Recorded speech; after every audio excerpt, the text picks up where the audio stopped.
Hey everyone, this is Katie Novak, and you're listening to The Education Table, a micro podcast where I tackle your questions about inclusive education in 10 minutes or less. Today, we're diving into scaffolds, what they are, why they're essential in the UDL framework, and how to use them in your practice. I'll start with a story about my days as a pretty awesome high school hurdler and how scaffolds like knee braces, coaching, and video feedback helped me to improve. From there, we'll explore the research behind scaffolding and the three main types you can use in your classroom. Let's jump in.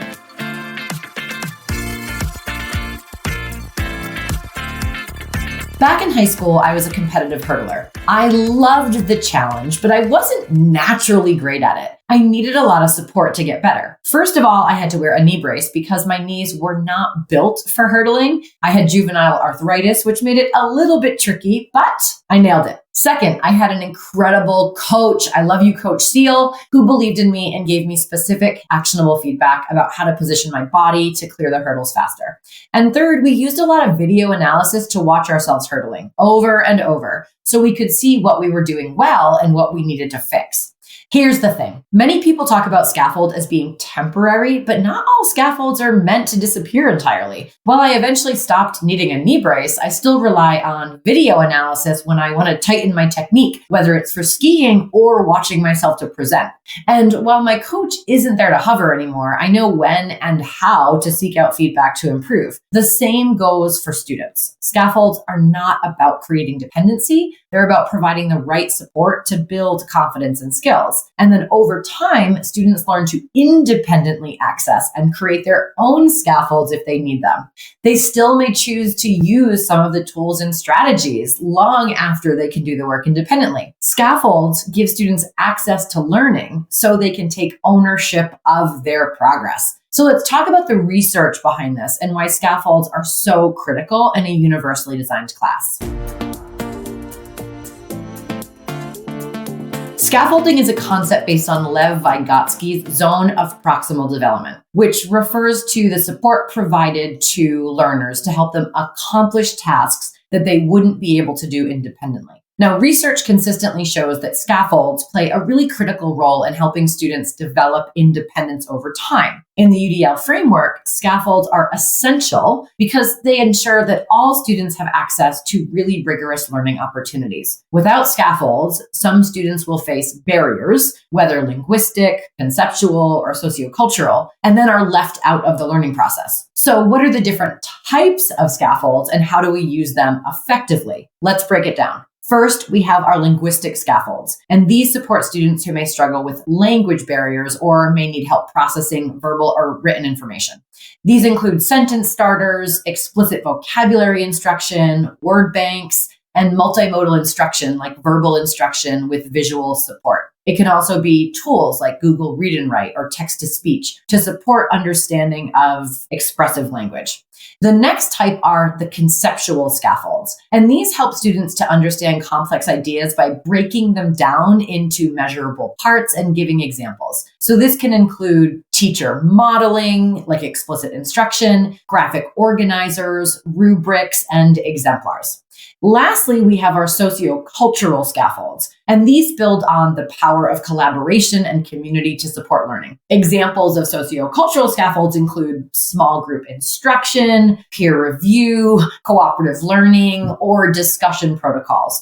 Basically, we're leveraging the collective expertise of a group of people to build competency. All of these scaffolds benefit from explicit instruction on how to use the scaffolds and lots of feedback. So students know which supports they're learning and how they're going to use the tools as they move to more independent learning. So where do you start in putting scaffolds into your practice? Let's dive into those strategies.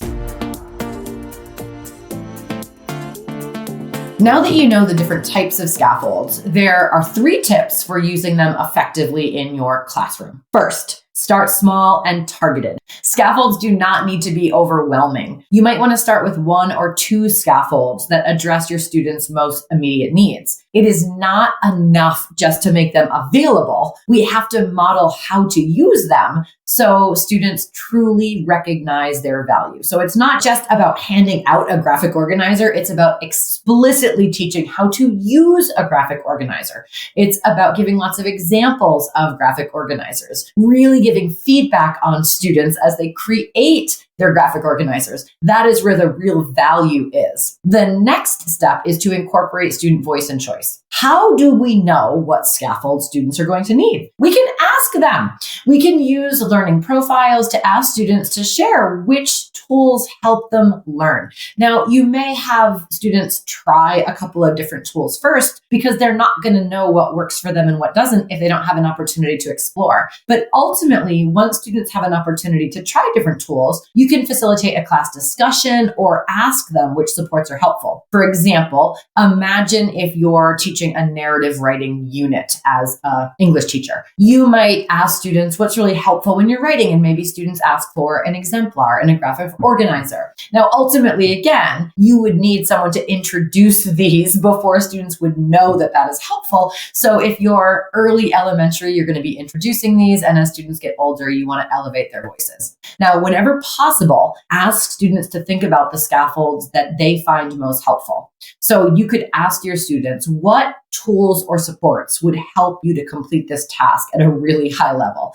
This fosters agency and ensures that students understand that the scaffolds are actually meeting their needs. Now, the last tip is to gradually release responsibility. As students gain confidence and competence, we want to gradually remove the level of support that we are providing. So if students initially rely on graphic organizers that we hand out, we might encourage them to create their own as they become more familiar with the process. As another example, students might start with teacher-provided sentence starters, but eventually maybe they learn to craft their own, or maybe at first they may use text-to-speech tools, but then they develop strategies to process written text more autonomously over time.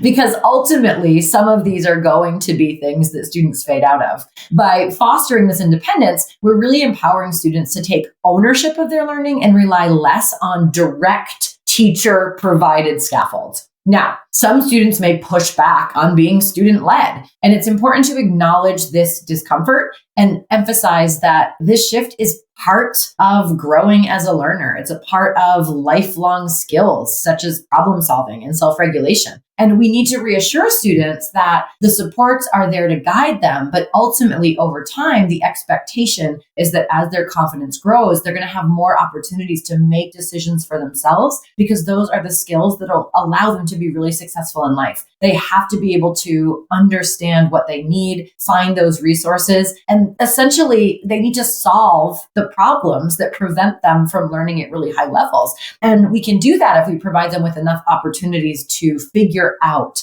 how they learn best, what they need, and how to advocate for that themselves. This gradual release of responsibility helps them understand that independence doesn't necessarily mean they're doing it alone, but they're becoming self-reliant and capable of finding the tools they need to manage their learning in ways that work best for them.